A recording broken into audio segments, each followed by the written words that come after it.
चला पटकन, आपल्याला क्रॉस करायचा आहे हा रेल्वेचा रूळ.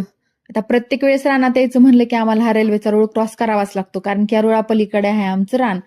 आणि इथं विहिरीवर भरपूर सारी घरटी आहेत. तर तुमच्या विहिरीवर अशी घरटी आहेत का सांगा. विहिरीला एवढं काही पाणी नसतं आणि आमची तर शेती फक्त पावसाच्या पाण्यावरच आहे.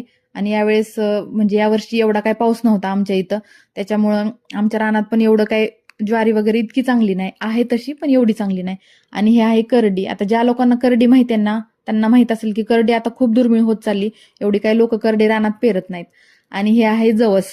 तर हे असं असतं जवसाचं झाड आणि ह्याला म्हणते जवसाचं बोंड. ते फोडलं की त्याच्यातनं निघतं जवस. आणि वर्षी आमच्या रानात जवस असतंच.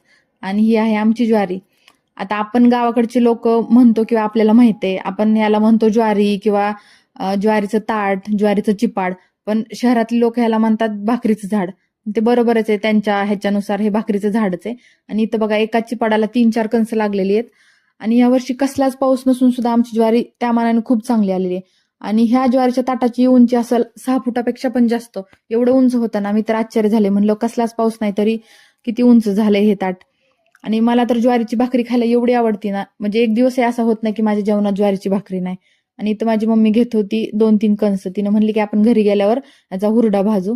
आणि इथं मस्त आम्ही 2-3 कणस घेतली. आणि त्याच्यानंतर मला तुम्हाला दाखवायचंय की हा फुग्याचा वेल.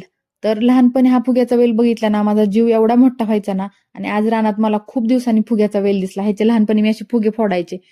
आणि त्याच्यानंतर आम्ही निघालो होतो घरी. आता असले काहीतरी रानातले वाळली गवत वगैरे ह्याच्याकडे माझं एवढं अट्रॅक्शन असतं ना, मला खूप आवडतं. असंच इथलं एक वाळलं गवत मी घेतलं आणि त्याच्यानंतर आम्ही निघालो होतो घरी. आता माझा हा रानातला व्लॉग किंवा मिनी व्लॉग तुम्हाला आवडला असेल ना, प्लीज लाईक करा, कमेंट करा आणि शेअर करा आणि मला सपोर्ट करा. नंतर आम्ही घरी आल्यानंतर इथं माझ्या मम्मीने भाजली होती कंस. मस्त मी हुरडा खाल्ला. तुम्हाला हुरडा खायला आवडतो का? मला हुरडा खायला आवडतो का? मला नक्की कमेंटमध्ये सांगा आणि या हुरडा खायला.